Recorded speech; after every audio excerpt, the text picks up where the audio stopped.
I don't think I can even explain what happened last night. Wow. Say, does anyone out there think that the Jim Edmonds trade back in '08 is going to work out for us?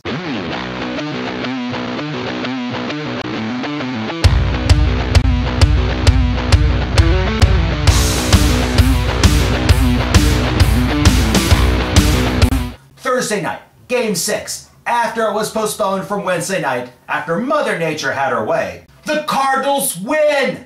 They beat the Texas Rangers 10-9 in 11 innings, keeping the ginger ale on ice, and most importantly, forcing Game 7. And all I can say about this game was, it was absolutely, totally epic. The scoring started in the first. Jaime Garcia walks Ian Kinsler, then gives up a pair of singles to Elvis Andrus and Josh Hamilton. They're up 1-0. The Cardinals come back. After Skip Schumacher singles to get on, Viva Elvis! Lance Berkman homers to right, and the Cardinals take the lead. And this was the first time that their starter, Colby Lewis, has given up any runs in the first inning of any postseason game. Next inning, Ian Kinsler's back at it again, this time with a ground rule double, and we're tied back up at 2. Rangers take the lead in the third, thanks to yet another blunder by Matt Holliday on a Nelson Cruz fly ball. Matt Holliday doesn't get it. Cruz is on second, and now I'm thinking, oh, God, no! It's 2009 all over again! But, surprisingly, there were actually 5 errors in this game. While for the Rangers, those were obviously caused by nerves and the pressure of ending the series last night. The Cardinals, on the other hand, seriously? Have you seen us play on the field this year?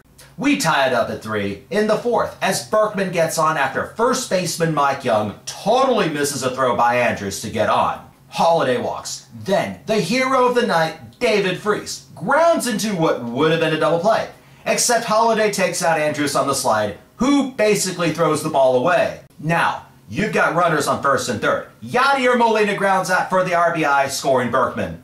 The Rangers kept going for the kill. Next inning, Josh Hamilton gets on to lead off thanks to a throwing error by FREESE. Young doubles him in, and they're back up 4-3.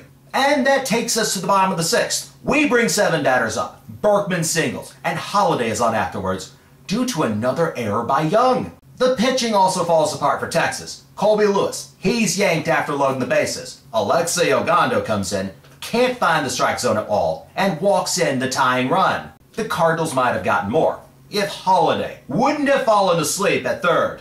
He gets picked off in a controversial play for the second out, and yes, it's costly. Because shortly afterwards, Nick Punto walks to load the bases once again, and Ogando's night is finished. At this point, Holliday costs us 2 runs. Derek Holland comes in, throws 2 really inside pitches to pinch hitter John Jay. He swings at both, grounds out, inning over. And the Rangers strike again. Adrian Beltre and Nelson Cruz hit back-to-back homers to give them the 6-4 lead in the 7th. A bunch of double, triple, and quadruple switches start to take place for the Cardinals. Octavio Dotel's brought in. He's the 4th pitcher, by the way. And with Holland, of all people, on base, Kinsler singles him home, and they're looking like they're going to put this game completely out of reach. They're up 7-4 at the 7th inning stretch, and with Mike Adams and Neftali Feliz almost guaranteed to make appearances, people down here in Dallas were lining up at their local academy or Dick's Sporting Goods to be the first ones to buy Rangers World Championship merchandise. And appropriately so. Derek Holland's back out there, gets the Cardinals out in order in the 7th. But we get to the 8th, and Alan Craig homers to left center field to bring us back to within 2. Holland then gives up a 2-out single to Yadi, proving that he can actually be hit on. And as expected, 1, Holliday left earlier with a hand injury, and 2, Mike Adams, he comes in, and in turn gives up a couple hits to Daniel Descalzo and Jay to load the bases. Rafael Furcal grounds out, inning over, as was his night. Now, this is where it gets really interesting. I'm almost certain, with Feliz up and the Rangers up by 2, it wasn't going to be a fun night. And it almost wasn't. Till Albert Pujols doubles with 1 out, giving him his first hit since his big night on Saturday. Feliz walks Berkman, but he strikes out Craig for the 2nd out and gets FREESE to his and the Cards' final strike of the season. Instead of the Rangers getting that third out and celebrating at Bush, FREESE responds with a deep fly ball to right field. Cruz can't get to it, it bounces off the wall, 2-run scores, and FREESE ends up at third with a triple. And guess what? At this point, we're actually tied. As everyone's getting excited in Cardinal Nation, those damn Rangers just won't quit. Andrew singles with 1 out, and Hamilton, the guy with the groin injury, homers to right center field. And we're back to square one. Texas is back out in front 9-7, and there's no way the Cardinals are going to be able to come back from this. Right?